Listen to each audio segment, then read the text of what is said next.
আম্মা জান হযরত আয়েশা সিদ্দিকা রাদিয়াল্লাহু তাআলা আনহা জোর করে কাঁদেন, চোখ ভরা পানিলে কেঁদে কেঁদে জানিয়ে দিয়ে, কেঁদে কেঁদে শুনিয়ে দিয়ে, ও বাবা আব্দুল্লাহ, তোমার আব্বা জানকে কি জানিয়ে দাও, তোমার আব্বা জানকে গিয়ে শুনিয়ে দাও। আমি আয়েশার মনের আশা ছিল, আমি আয়েশার মনে চাওয়া ছিল রাদিয়াল্লাহু তাআলা আনহা আল্লাহ নবীর কাছে তাকাতে শোবো, স্বামীর পাশে শোবো, বাপের কাছে শোবো, বাপের পাশে শোবো, স্বামীর কাছে শোবো। ও বাবা আব্দুল্লাহ, তোমার আব্বা জানকে কি জানিয়ে দাও, তোমার আব্বা জান যখন এত আশা করে পড়ে পাঠিয়েছে, আমি আয়েশার সমরা, আমি আয়েশার সমরা, আমি আয়েশা জায়গা খানা তোমার আব্বা জানকে দিয়ে দিলাম। জনে বলুন সুবহান, আর একটু জনে বলুন সুবহান। এটা জীবনের আমার একটা আশা ছিল, স্বামীর পাশে শোবো স্বামী নবী, বাপের কাছে শোবো বাপ আবু বকর সিদ্দিক রাদিয়াল্লাহু তাআলা। তবে তোমার আব্বা জান যখন আমার কাছে আশা করে চেয়ে পাঠিয়েছে, আর আমি জায়গাটায় শোবো না, তোমার আব্বাকে বলো নবী পাকের পাশে জায়গাটা আমি তোমার আব্বাকেই দিয়ে দিলাম। ওখানটায় আমি শোয়ার থেকে তোমার আব্বার শোয়াটাকে আমি প্রাধান্যটা একটু বেশিই দিলাম। জোরে বলুন না। এর পিছনে একটা কারণ ছিল, এটা উনি ইহসান করেছিলেন, ইহসান দয়া করেছেন। কেন? মুনাফিকদের সরদার ছিল আব্দুল্লাহ ইবনে উবাই ইবনে সুলুল। আমাদের মা হযরত আয়েশা রাদিয়াল্লাহু তাআলা নামে জিনার একটা তহমত দিয়ে মদিনা শরীফে লটিয়ে দিয়েছিল। উমরে ফারুকের কানে একবার আওয়াজ চলে গেল, আল্লাহর নবী মা আয়েশাকে ছেড়ে দেবে। ফারুক ছুটেছেন নবীর কাছে, সামনে দাঁড়িয়ে ইয়া রাসূলুল্লাহ, হুজুর হযরত আয়েশাকে আপনি ছাড়বেন না, ওই বাড়িটার কান্নাটা বন্ধ হবে না। এই যে মায়ের হয় নবী ছাড়বেন না, এর কথা যখন কানে গিয়েছিল নবীকে গিয়ে বলেছে, এই কথা আমার নবীকে উনি বলেছিলেন। এই যে মায়ের জন্য নবীর কাছে একটু সুপারিশই করলেন।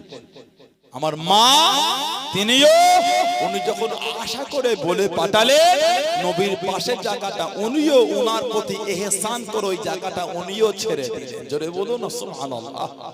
সেই সাহাবাদের দিকে দেখেন, আল্লাহ আমাদের কবুল করে, আল্লাহ আমাদের ভাইগুলোকে নোংরা থেকে ফিরিয়ে দেন। বলেন আল্লাহুম্মা আমিন। জোরে বলেন আল্লাহুম্মা আমিন। একটু দরুদ শরীফ আল্লাহুম্মা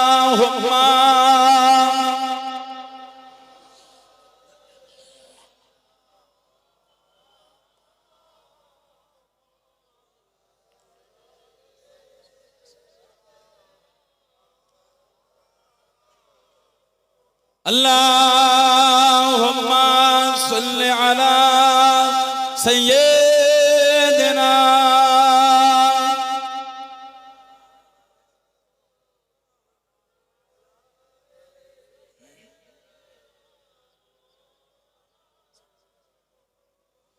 নবী ইয়া নবী ইয়া নবী ইয়া নবী ইয়া নবী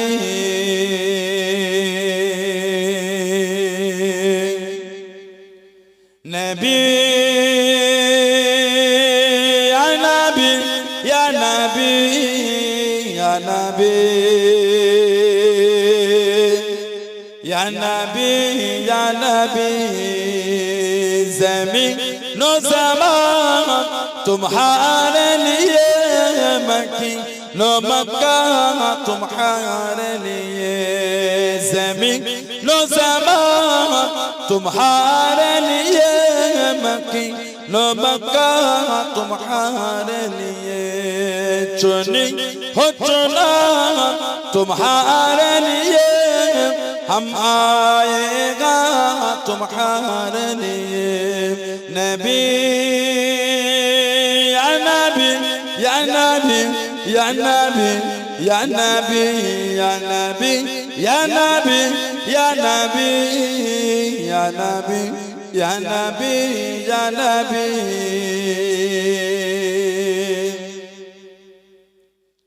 हजरे अस्वद तुम्हारे लिए सफा मरवा तुम्हारे लिए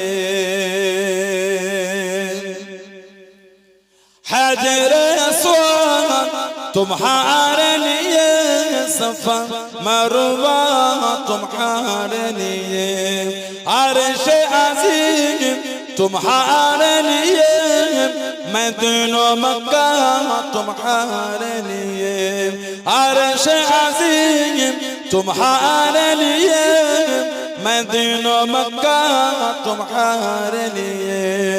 नबी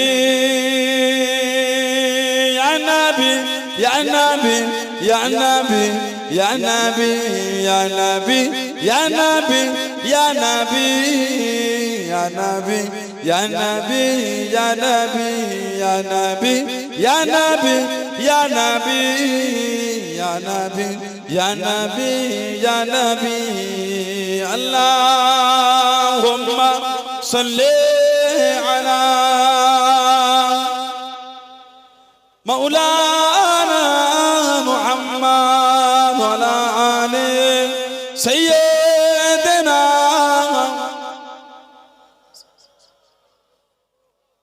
আমার ভাইরা, বাচ্চারা, ছেলেরা, যুবকেরা, মুরব্বীরা, মায়েরা, মেয়েরা, বোনেরা, মহিলারা নামাজি হয়ে যান, নামাজি হয়ে যান, নামাজি হয়ে যান, নামাজি হয়ে যান।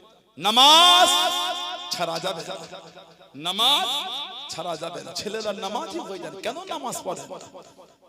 আল্লাহ রাসূল বলেছে as-salatu imaduddin, নামাজ হলো দ্বীনের খুঁটি। সুবহানাল্লাহ বলে। দ্বীনের খুঁটি যদি আমাদের না থাকে, আমরা ইসলামের উপর মজবুত হব কি করে? কি বলে নবী? বলে আফজালুল ইবাদত ইবাদাতুস সালাত। যত রকম ইবাদত আছে, উত্তম ইবাদতটা হলো সালাত, উত্তম ইবাদতটা হচ্ছে নামাজ। বললেন না সুবহানাল্লাহ? আমাদের নবী বলে as-সালাতু মিরাজুল মুমিনিন, নামাজ হলো আল্লাহ পাকের মুমিন বান্দা বান্দীদের জন্য দরবারে ইলাহির মিরাজ। বলুন না সুবহানাল্লাহ? নামাজি হয়ে যান, খবরদার নামাজ ছাড়বেন না। ছেলেরা নামাজি হয়ে যান, নামাজি হয়ে যান, নামাজি হয়ে যান। আবার ইদানিং কিছু কিছু যুবক ভাই দেখবেন, এগুলো আগে ছিল না, নতুন করে আমাদের সমাজে ফোন ঘেটে শিখে গেছে। 3টে ইউটিউবের ভিডিও দেখে যুবকটা হুজুর হয়ে গেছে, ফেসবুকে 3টে ভিডিও দেখে ছেলেটা সমাজে ফতোয়া দেওয়া শুরু করে দিল। এতদিন আমরা নাবির নিচে হাত পেতে নামাজ পড়ছিলাম, ইদানিং কিছু কিছু ছেলে দেখি কথা বলে না, কি গো সহি হাদিস, বুকে উপর হাত পেতে, কি খবর? বলে সহি হাদিস। আর এটা ওটার কোনো দলিল নেই, বলে ওটা আবু হানিফার নামাজ। আস্তাগফিরুল্লাহ বলে কি কি দেখেছে, এটা আবু হানিফার নামাজ হয়ে গেল। এগুলি বলে আমাদের অপমান করেন, এগুলি বলে আল্লাহর নবীর হাদিস শরীফকে আপনি ইনকার করেছেন। কেউ যদি বুকের উপর হাত বেঁধে নামাজ পড়ে, কেউ বলতে পারবে না যে ওনার নামাজ হবে না, নামাজ হয়ে যাবে। সহি বলো না, তুমি বলো না বুকের উপর হাত বাঁধার হাদিসটা সহি, বলো আছে, বাঁধেন আপনি। আমরা যখন সহি হাদিসে আমল করছি, কেন টিটকিরি দিচ্ছে? আবু হানিফার নামাজ, আবু হানিফার নামাজ, আবু হানিফার নামাজ, এটা কি অভ্যাস? কিছু বুঝতে পারছেন না? পারছেন না? যারা হজ করেছেন বা উমরা করেছেন জানেন, মক্কা শরীফে এমনও কিছু মুসল্লি আছে হাতই বাঁধে না, ছেড়ে রাখে। যারা উমরা বা হজ করে জিজ্ঞাসা করে, কোন হাদি সাহেব থাকলে জিজ্ঞাসা করে, হাত ছেড়ে রাখে। আমরা বাঁধি নাভি, আগিয়ে আগিয়ে আসে, খুলে দিলাম, হাওয়া ঠান্ডা হয়,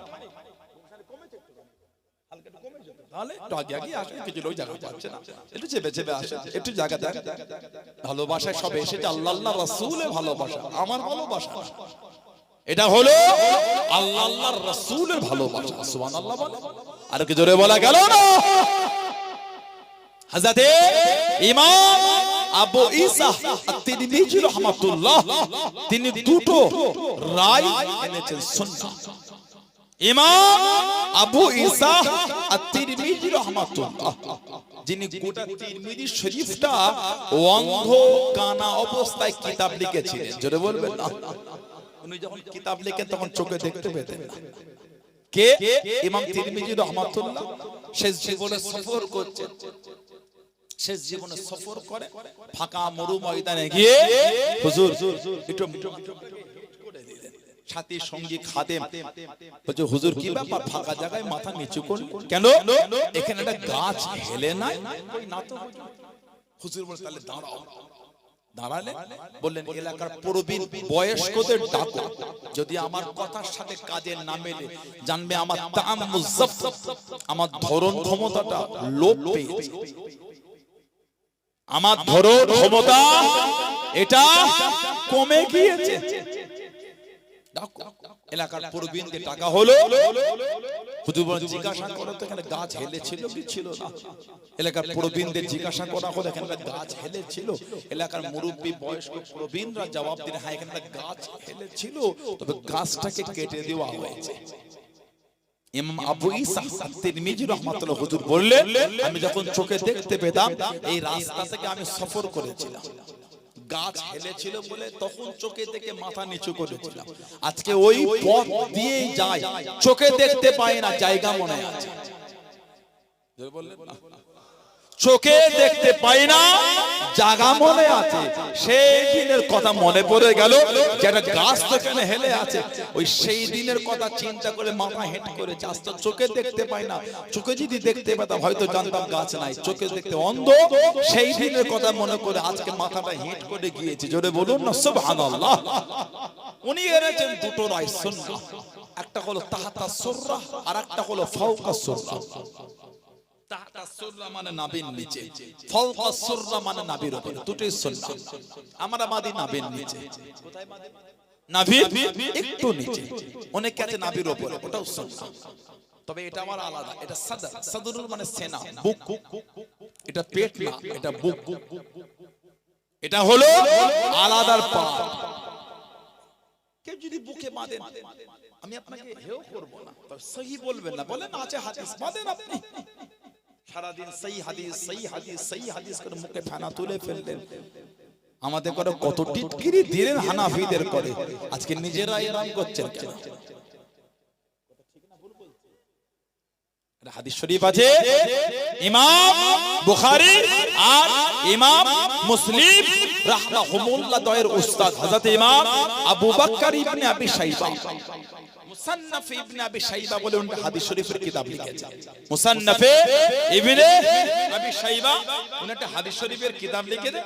ইমাম আবু বকর ইবনে আবি শাইবা ওই হাদিস শরীফের কিতাবে উনি হাদিস এনেছেন 3959 নম্বর হাদিস। حدثنا وكيع عن موسى بن عمير عن علقمة بن وائل بن حزم عن أبيه قال رأيت النبي صلى الله عليه وسلم وضع يمينه على شماله في الصلاة تحت السرة। উনি বলে উনি ওনার আব্বা থেকে ওয়াইল ইবনে হুজুর উনি বলে রাআইতু মানে দেখা, রাআইতু মানে সামিতু মানে শোনা। নবী আমি নবী পাককে দেখেছি, কি দেখেছি? ওয়াদা ইয়ামিনাহু, ডান হাত, ইয়ামিন মানে ডান, আলা মানে উপরে, শিমালি আমাদের নবী ডান হাত বাম হাতের উপর রেখে ফিস সালাতি তাহতা সুররা, নবী পাক নাভির নিচে হাত রেখে নামাজ পড়ছেন। বললেন আলহামদুলিল্লাহ। এই হাদিস শরীফ সম্পর্কে লেখা হয়েছে ওয়া হাযা ইসনাদুহু সহিহ, এই হাদিসের সনদ হচ্ছে সহিহ। এই হাদিস শরীফ সম্পর্কে বলা হয়েছে ওয়া রিজালুহু কুল্লুহুম সিকাতুল আযকার, প্রত্যেকটা রাবী হলেন আলাদা দরজার রাবী। কেন ঝগড়া করেন উম্মতের মধ্যে? কেন আপনি আমাকে টিটকিরি দিয়ে বলছেন নাভির নিচে হাত বাঁধার দলিল না? ঠিক না ভুল বলছেন? কেন উম্মতকে ঝগড়ার দিকে ঠেলে দিচ্ছে? আলহামদুলিল্লাহ আমরা সহিহ হাদিসের উপরই আমল করছি। সুবহানাল্লাহ বলে এই অভ্যাসগুলি ভালো না, উম্মতকে ঝগড়ার দিকে ঠেলে দেওয়া। আলাকা রিওয়ায়াত হযরতে ইবনে হাজম রাহমাতুল্লাহ তিনি আল মুহাল্লা বলে কিতাব লিখেছেন। আল মুহাল্লা ওই কিতাবে হযরতে আনাস রাদিয়াল্লাহু আনহু থেকে তিনি বর্ণনা করেন। হযরতে আনাস রাদিয়াল্লাহু আনহু যিনি আমাদের নবীর 10 বছর কন্টিনিউ খিদমত করেছেন, 10 ইয়ার্স কন্টিনিউ 10 বছর সেবা করেছে হযরতে আনাস রাদিয়াল্লাহু তাআলা। জোরে বলবেন না সুবহানাল্লাহ। হযরত আনাস হুজুর বলে এই 10টা বছরে নবী আমাকে এক ঘামারা দূরের কথা কোনদিন কথাটাও নবী আমাকে জোরে বলেন। নবী আমাকে যখনই ডেকেছেন ভালোবাসা দিয়েই ডেকেছেন। জোরে বলো, আর একটু ভালোবাসায় বলা গেল না? ওনার থেকে এনেছেন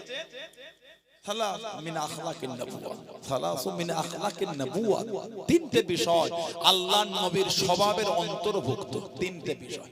এক নম্বর তাজিলুল ইফতার, ইফতারে দেরি না করা, একটু লেট করে ইফতার ইহুদিরা করে, সময় হলে ইফতার করা। দুই নম্বর তাখিরুস সুহুর, সেহরিটা নবী পাক শেষ টাইমে করতেন, সেহরি শেষ টাইমে করা হলো সুন্নাত। তিন নম্বর ওয়াদাইয়ামিনাহু আলা ইসরা ফিস সালাত, ওয়াদাইয়ামিনাহু আলা ইসরা ফিস সালাতি তাহতা সাফা। তিনি বলে নবী পাক নামাজে ডান হাত বাম হাতের উপর রেখে হুজুর নাভির নিচে হাত রেখে নামাজ পড়েন।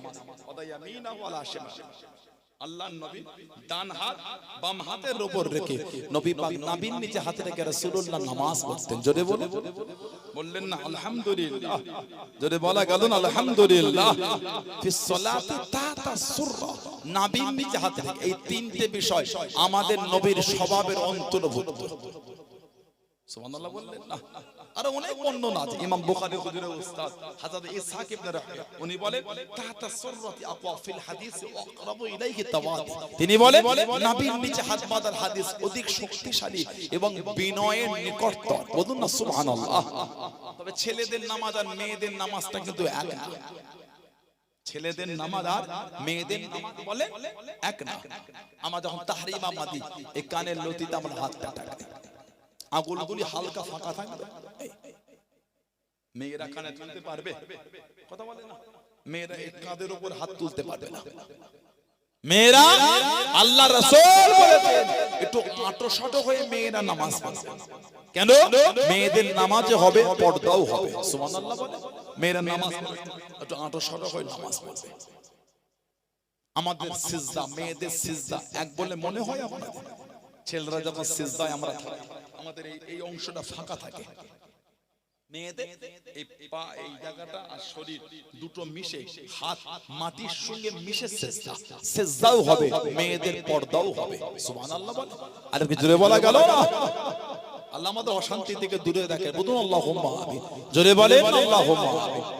আমার ভাইয়েরা, বাপজানেরা, ছেলেরা, যুবকেরা, মুরব্বীরা মানবে, মানার মতন মানে যারা মেনেছেন তাদের থেকে শিক্ষা মানার মতো মেরেছে আল্লাহর ওলি, আল্লাহ পাকের নেক বান্দা, আল্লাহর ওলি, আল্লাহ পাকের নেক বান্দা। চার তরিকার ইমামের এক ইমাম হযরতে ইমাম বাহাউদ্দিন নকশবন্দ রাহমাতুল্লাহ, জানাক আল্লাহ পাক নকশবন্দ তরিকার ইমাম করেছেন। সুবহানাল্লাহ বলে। কাদেরিয়া তরিকা, চিশতিয়া তরিকা, জিকরে জলি আছে, জিকরে খফি আছে। যারা তাশাউফ মশকনে জানে, জিকরে জলি মানে জোরে জোরে, জিকরে খফি মানে আস্তে আস্তে। মুজাদ্দিদিয়া আর নকশবন্দিয়া জোরে জোরে।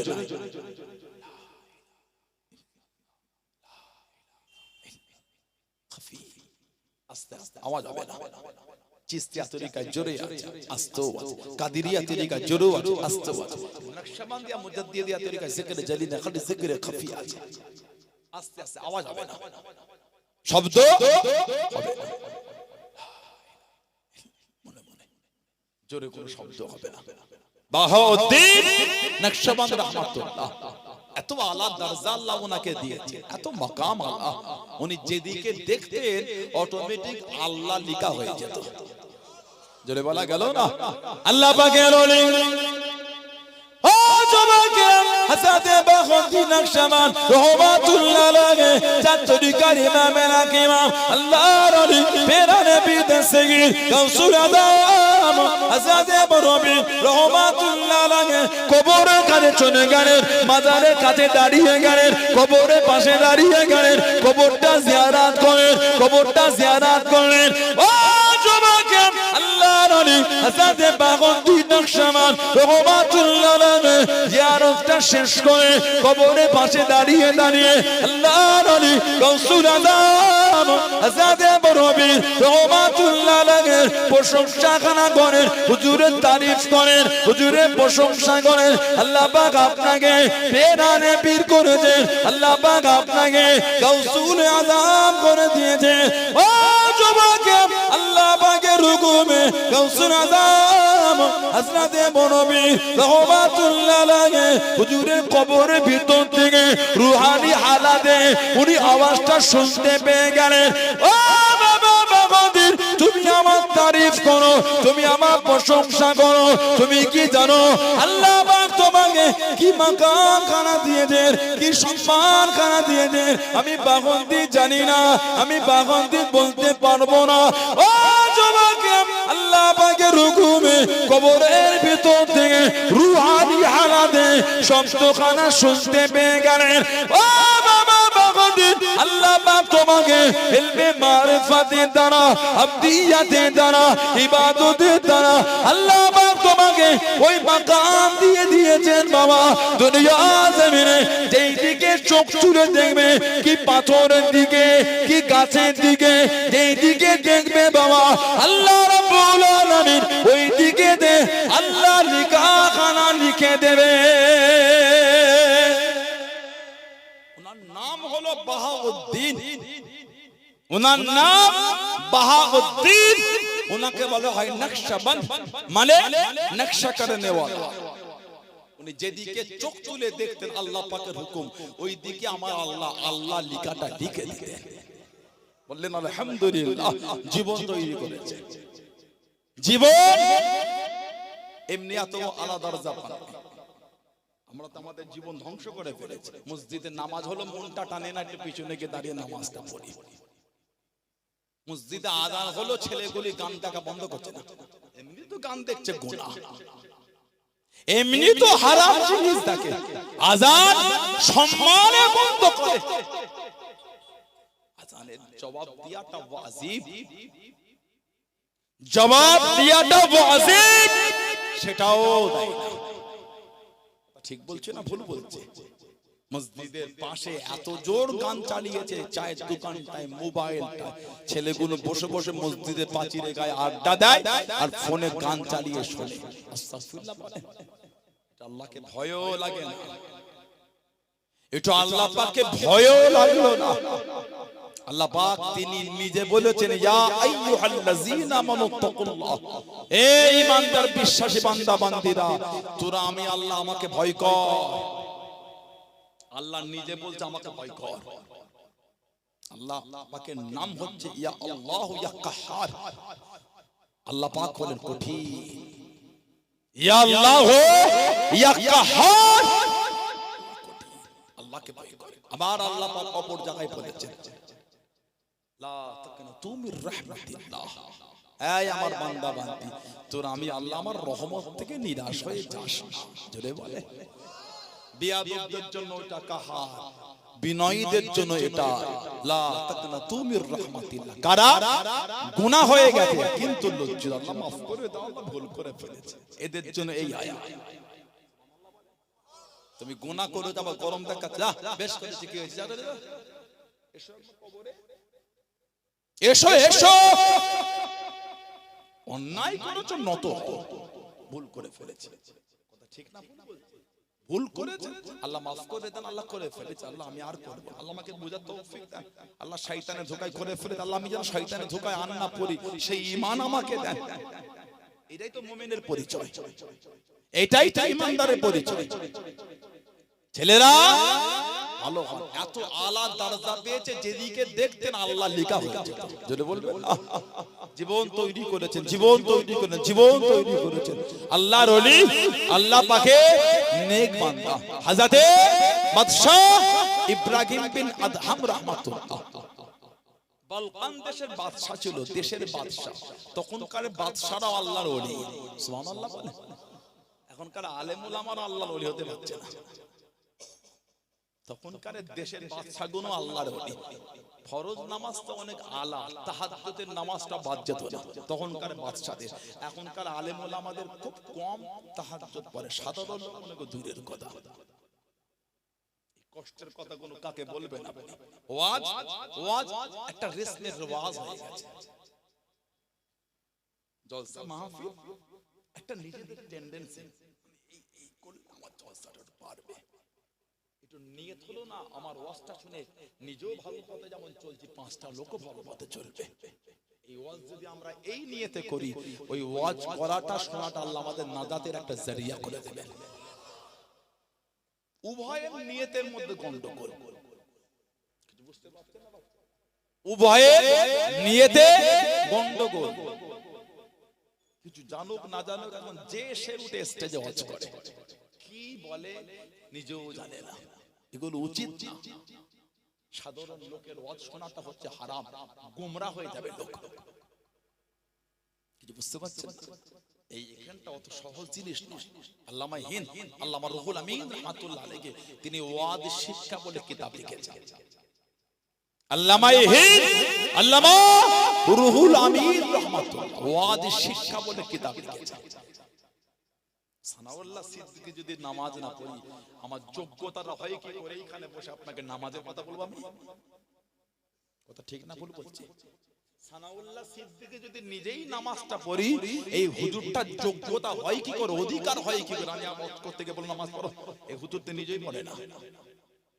হুজুর যদি নিজে রোজা না রাখে, আপনাকে বলার অধিকার হয় কি করে আমার রোজা রাখবেন আপনারা? হুজুর যদি বাপ্পাকে ঘর থেকে ভার করে দেয়, ভাত না দেয়, অধিকার হয় কি করে আমার বলবো বাপ্পার খেদমত করো? হুজুর তো নিজেই জাহান্নামী। নাউজুবিল্লাহ মিন যালিক। জানেন আপনি কত ওয়াজ করছে বাপ্পাকে ভাত দেয় না? আপনি জানেন কত মাদ্রাসায় চাকরি করে বাপ্পাকে ভাত দেন? জানেন আপনি? সাধারণ লোক আপনারা তো আমাদের থেকে শিখবেন। আল উলামা ওয়ারাসাতুল আম্বিয়া, সুবহানাল্লাহ। নবীদের ওয়ারিস আল্লাহ বানিয়েছে, নবীদের ইলম, নবীদের এই নবীর দ্বীনের দাওয়াতের জন্য আল্লাহ আলেম পাঠিয়েছেন, মুজাদ্দিদ পাঠিয়েছেন, ফকিহ পাঠিয়েছেন, ইমাম পাঠিয়েছেন।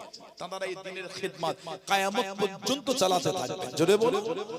আর নবী আসবেন, আমার নবী শেষ, আমার নবী শেষ, আর আসবে না।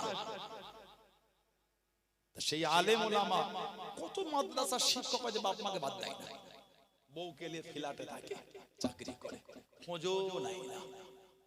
নামাজ সমাজে কিছু কিছু টাকা বাপ মাকে সংসার খরচার জন্য দেয় না। কটা নেবেন আপনি? নাম ধরে ধরে দেখিয়ে দেবো। কিছু বুঝতে পারছেন? বলেন ওই আলেমটার কাছ থেকে ছাত্ররা দিনের কি এলেম শিখবে?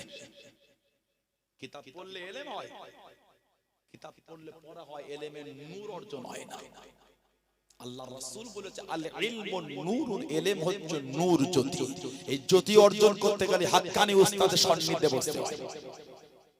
বিয়াদব শিক্ষকের কাছে বসলে এলেমের নূর পাওয়া যায় না, আদবওয়ালা শিক্ষকের কাছে বসলে এলেমের নূর অর্জন করা যায়। সুবহানাল্লাহ বলে। আপনি নবী পাকের হাদিস পড়াচ্ছেন, দিনের এলেম দিচ্ছেন, ওযু করলেন না, ওই উস্তাদের কাছ থেকে এলেমের নূর পাওয়া যাবে? অত সহজ। এলেম বললে এলেম। আমার নবী বলেন তালাবুল ইলমি ফরিদাতুন আলা কুল্লি মুসলিম, প্রত্যেক মুসলমানের জন্য ইলম শেখা ফরজ। এই ফরজ জিনিসটা এমনি হয়ে যায়? সহজ আপনি ভাবলেন? অনেক কিছু ব্যাপার আছে। আল্লাহ আমাদের এগুলো বোঝার তৌফিক দান। বলুন আমিন, বলেন আল্লাহুম্মা আমিন। যাত্রার ওয়াজ শুনবেন না, যাত্রার ওয়াজ শুনবেন না। ওই তিনটে ফেসবুকে ভিডিও দেখে হই হই করে ছুটছেন, ওকে চেনেন আপনি? না, তার কেন দাওয়াত করলেন আপনি ওকে? যার থেকে দিনের কিছু নেবেন তাকে জানতে হয়। কথা বলছেন? যার থেকে দিনের কিছু নেবেন ওকে জানতে হয়, উনি কে? জানে না, শোনে না, জানে না, কিছু না, ওই ফোন নম্বর দিয়ে আছে। ওহ, কঠিন ব্যাপার। কথাটা লিখে না কেউ? কিছু বুঝতে পারছেন? জীবন চোখও দেখে না, বাড়ি কোথা সেটাও জানে না। একটা আলেমের রস শুনতে গেলে ওনাকে জানতে হয় উনি ভদ্র কতটা, নম্র বিনয় কতটা, আল্লাহর দ্বীনের উপর মজবুত কতটা। বিয়ে করতে গেলে নবী বলছেন চারটি জিনিস দেখবে, মালিহা, জামালিহা, হাসাবিহা। নবী বলে ফাসফারু বিজাতিদ দ্বীন। দ্বীনের উপর এই মেয়ে আর ছেলে উভয় ফ্যামিলি আল্লাহর দ্বীনের উপর কতটা মজবুত। একটা বিয়ে করতে গেলে নবী বলছে ছেলে মেয়েকে দেখে নাও দ্বীনের বিধান কতটা মানে। আর একজনকে এনে আপনি দ্বীনের ইলম শিখছেন, তাকে দেখবেন না সে দ্বীনের বিধান কতটা মেনেছে।